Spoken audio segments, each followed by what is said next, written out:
प्यारे दोस्तों, क्या आप परेशान, अकेले और हारे हुए बिल्कुल लाचार महसूस कर रहे हैं? तो ये वचन आपके लिए प्यारे दोस्तों। बिना स्किप किए इस वीडियो को पूरी की पूरी देखिए, क्योंकि ये वीडियो आपके जीवन को बदलने वाला है। गांव के एक तालाब में 2 मेंढक रहता था। एक दिन उन्होंने योजना बनाई कि चलो गांव घूमने जाते हैं। तो गांव घूमते समय वो लोग एक घर में पहुंच जाते हैं और घर के बाहर 2 बड़े बड़े मटके में दूध रखा होता है और दोनों बोलते हैं कि चलो मटके के अंदर देखते हैं क्या है इसके अंदर। तो वो दोनों छलांग लगा के उस मटके के ऊपर चढ़ गए। तो पैर फिसलने की वजह से वो दोनों उस मटके के अंदर चले गए और उस बड़े से मटके के अंदर आधा आधा मटका दूध रखा हुआ था दोस्तों। और जब वो लोग बाहर निकलने की कोशिश कर रहे थे, वो निकल ही नहीं पा रहे थे। दोनों मेंढक एक एक मटके के अंदर कोशिश कर रहे थे निकलने के लिए, बहुत कोशिश कर रहे थे, लेकिन वो निकल नहीं पा रहे थे दोस्तों। अंत में दिन भर कोशिश करता रहा और ये लोग कोशिश करते करते एक मेंढक ने बोला, निकल पा रहे हो? वो बोलता है नहीं हो पा रहा है दोस्त। और वो बोलता है क्या तुम निकल पा रहे हो?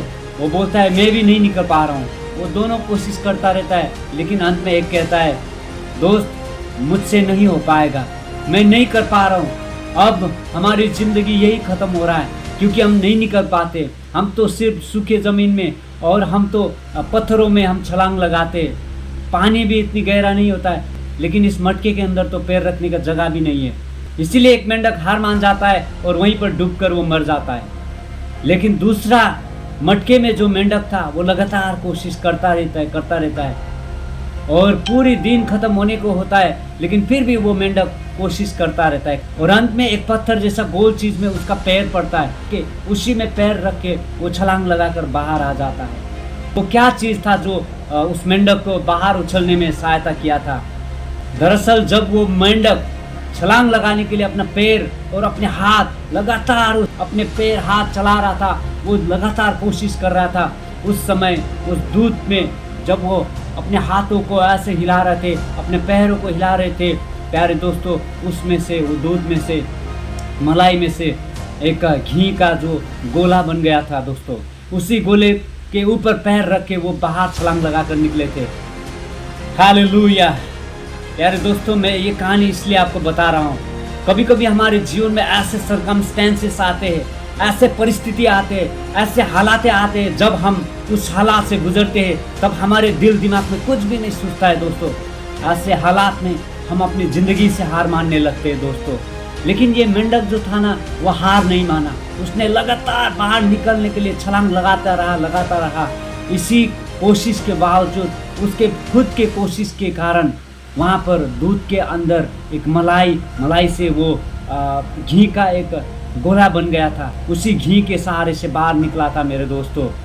इसी तरह प्यारे दोस्तों, परमेश्वर के जीवित वचन कहता है, भजन संहिता 55 अध्याय का मैं 22 को आपके लिए पढ़ना चाहता हूँ। यहाँ पर लिखा है, अपने बोझ यहोवा पर डाल दे, वो तुझे संभालेगा, वो धर्मी को कभी टलने ना देगा। यहाँ पर लिखा है भजन संहिता 55 अध्याय का 22 पद में, अपने बोझ यहोवा पर डाल दे, वो तुझे संभालेगा, वो धर्मी को कभी टलने ना देगा। हालेलुया, प्रेज़ गॉड, परमेश्वर की महिमा हो।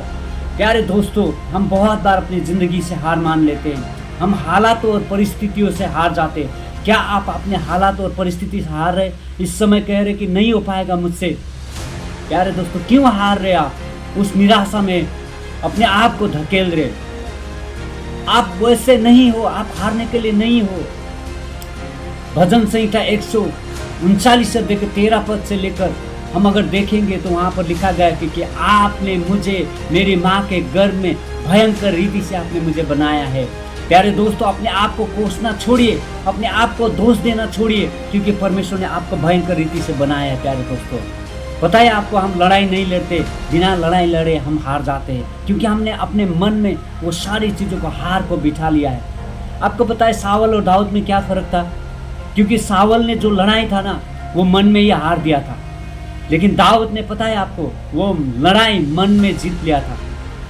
बिना लड़े सावल आगे भी नहीं गया, रणभूमि में नहीं गया। वहाँ जाने से पहले उसने कहा कि मुझसे नहीं हो पाएगा।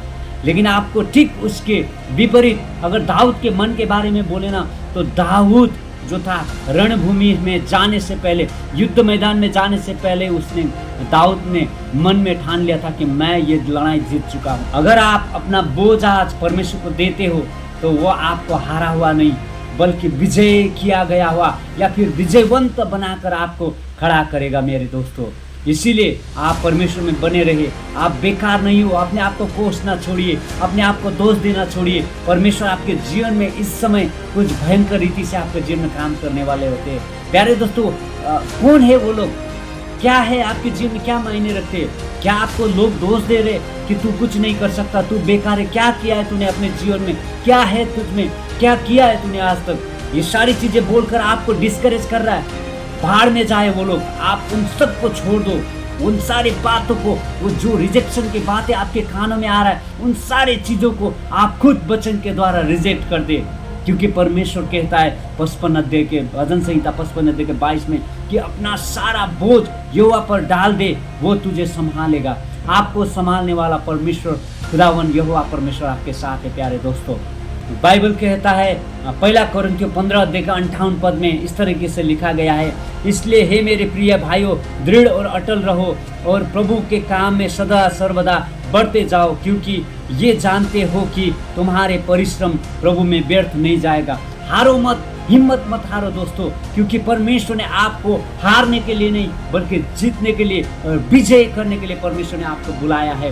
प्यारे दोस्तों, अगर आप आपकी लड़ाई खुद हारोगे, कौन आकर लड़ेगा आपका लड़ाई? कौन कहेगा आपको कि मैं तुम्हारे लड़ाई लड़ूंगा?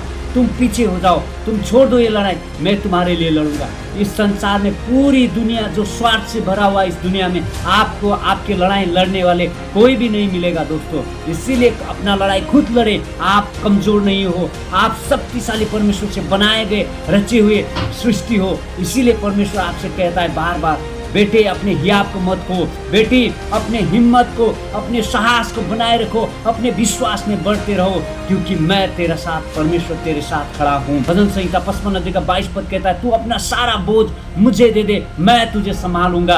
1 कोरिन्थियों 15 अध्याय का 58 पद कहता है कि तुम अपना परिश्रम में लगातार बढ़ते जाओ, क्योंकि मुझ में तुम्हारा परिश्रम व्यर्थ नहीं जाएगा। प्यारे दोस्तों, हो सकता है आज बहुत ही कठिन परिस्थिति से आप गुजर रहे, बहुत सारी परेशानियों से गुजर रहे, लेकिन अपना हियाव ना खोए, अपना विश्वास ना खोए। विश्वास करिए, परमेश्वर आज के दिन इस वचन के द्वारा आपको नया जीवन, नया हृदय, नया मनुष्यत्व आपके जीवन में डाल रहे। वो आपको पवित्र आत्मा की शक्ति से भर रहे। वो कहता है तुम अपने विश्वास को बनाए रखो। परमेश्वर कहता है मैं तेरे संग खड़ा हूँ। परमेश्वर आप सबको आशीष दे। अगर इस वचन के द्वारा आपको आशीष मिले, खूब सारा शेयर, सब्सक्राइब और बेल आइकन को दबाना ना भूले। गॉड ब्लेस यू और प्रभु आप सबको आशीष दे।